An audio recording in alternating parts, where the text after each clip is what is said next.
चलती चक्की देख के दिया कबीरा रोए, दो पाटन के बीच में साबुत बचाना कोई। शिवांके बिहारी लाल की जय, राधा रानी सरकार की जय। प्रिय बंधुजनों, 16वां अध्याय। कार्तवीर्य कहने लगा कि हे भगवान, वह राक्षस कौन था और कांचन मालिनी कौन थी? उसने अपना धर्म कैसे दिया और उनका साथ कैसे हुआ? हे ऋषि, अत्रि ऋषि की संतानों के सूर्य, यह कथा सुनाकर मेरा भय दूर कीजिए। तब दत्तात्रेय जी कहने लगे कि राजन, इस पुरातन विचित्र इतिहास को सुनो।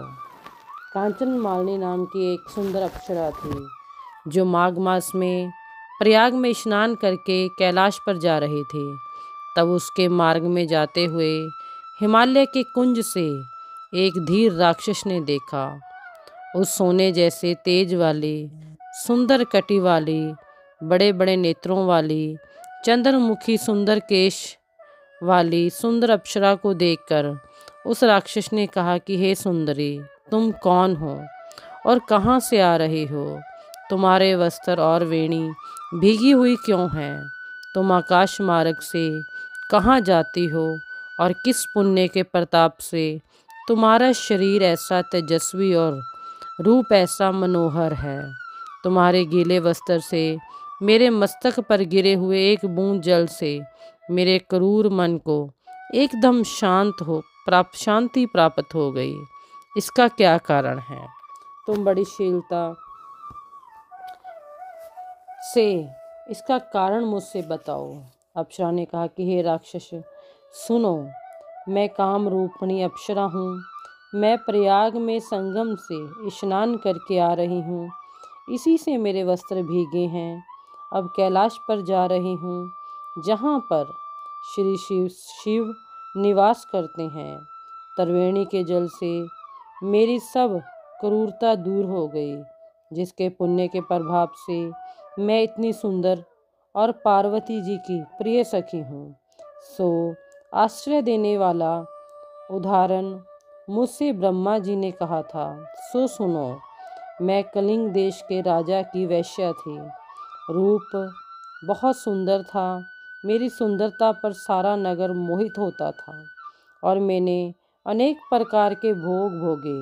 अनेक प्रकार के वस्त्र और आभूषणों की घर में कोई कमी नहीं थी।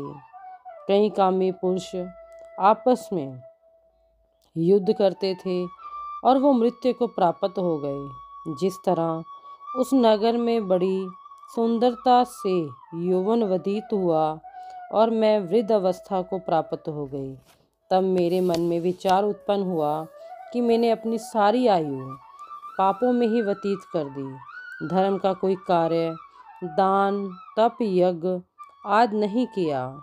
शिव या दुर्गा जी की आराधना नहीं की, ना कभी भगवान शिव का पूजन किया। इस प्रकार अशांत चित्त से मैंने एक ब्राह्मण की शरण ली, जो वेदों का ज्ञाता था। मैंने उनसे पूछा कि मेरा निस्तार किस प्रकार हो सकता है।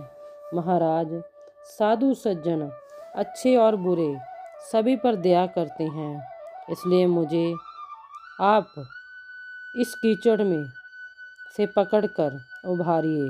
क्षीर सागर क्या हंस को ही दूध देता है, बत्तख को नहीं देता?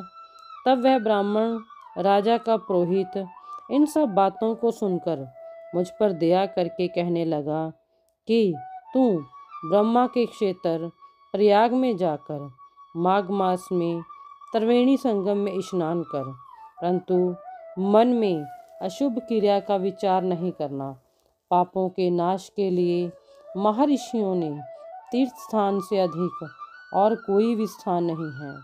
प्रयाग में स्नान करने से ही अवश्य पवित्र होकर स्वर्ग को जाएगी।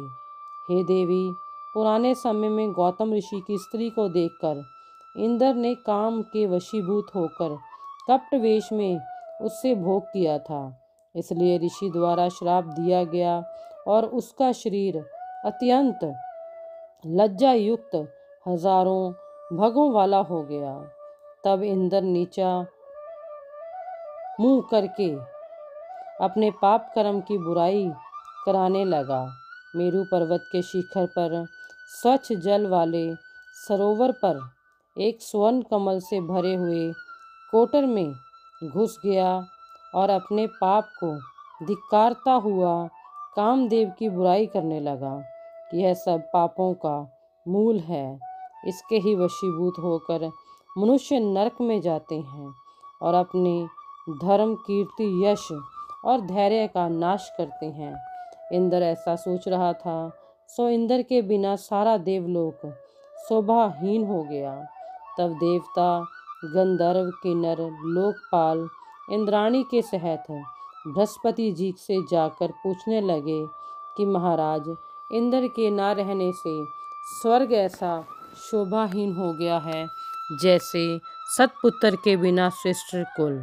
इसलिए स्वर्ग की शोभा के लिए कोई क्रिया सोचिए। इस विषय में देर नहीं करनी चाहिए। तब बृहस्पति जी कहने लगे कि इंद्र के बिना सोचे विचारे जो कर्म किया है उसका फल भोग रहा है, सो वह कहाँ है, मैं ये सब जानता हूँ। फिर गुरुजी ने सबको साथ लेकर स्वर्ण कमलों से युक्त बड़े सरोवर में इंद्र को देखा, जिसका मुख मलिन और आंखें बंद थी। तब इंद्र ने बृहस्पति जी के चरणों को पकड़कर कहा कि इस पाप से उद्धार करके आप मेरी रक्षा कीजिए। तब बृहस्पति जी ने इंद्र से कहा कि प्रयाग में स्नान करने से ही तुम पाप मुक्त हो जाओगे। तब इंद्र सहित सबने ही प्रयाग में जाकर संगम पे स्नान किया और त्रिवेणी स्नान से इंद्र पाप मुक्त हो गया। तब बृहस्पति जी ने इंद्र को वरदान दिया कि तुम्हारे शरीर में जितने भग हैं सब नेत्र हो जाएं। तब इंद्र ब्राह्मण के वर से 1000 नेत्रों से ऐसा सुशोभित हुआ जैसे मानसरोवर में कमल शोभायमान होता है। प्रिय बंधुजनों, जितने दिन रह गए आप इस माघ मास का जितना आनंद ले सको, लाभ ले सको, जरूर लो। जय श्री राधे।